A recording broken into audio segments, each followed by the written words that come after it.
Hi, dear friends. I hope you're doing very well. Today, I have a big question for you. Are you ready? Do you beat yourself up for constantly wanting more? Better yet, wanting bigger and higher? While you savor your answer, I have a story to share with you.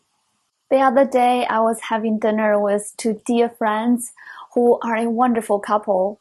They have a 15-month-old cutest daughter. As we were chatting about how precious it is to have a little life like her and how much it can transform a person's life as a mother or father, the father started sharing a bookshelf story. The bookshelf has 3 blocks. There are books and magazines on all of them. The baby girl could easily reach the first 2 lower blocks. Yet, according to the father, she wasn't interested in them. But instead, she was reaching and yearning for the highest, which also seems to be the impossible one for her tiny little figure. I want to pause here. Does it sound familiar to you?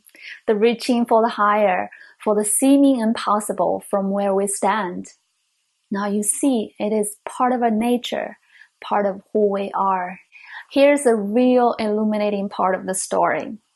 So when the father lovingly lifted her up to help her reach that formerly impossible goal, what happens was she wasn't impressed or overjoyed with what she got.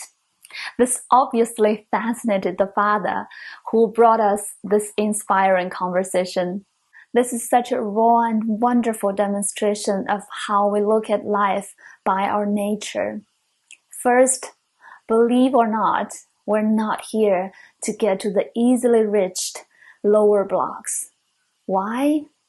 I believe if you figure out in the story, the lower blocks are already known, therefore it's certain. And that means it's boring. It's not exciting, not mysterious, not challenging, therefore not fulfilling to our soul. To quote Mr. Walt Disney, it's kind of fun to do the impossible. Look how much fun he has created for the world. Second, let's not get it wrong. It's really not the higher goal itself that we want. My friend's daughter wasn't thrilled when she reached the goal with the help of her father. Why? Because she wanted to figure out how to do it. It's in the reaching, in the aiming at the goal that she finds thrill, satisfaction, fulfillment, and of course, joy. And that is the whole journey of life. All the good feelings we desire lie in the process of creatively expressing our physical, mental, and intuitive capacity, rather than in getting the goal itself.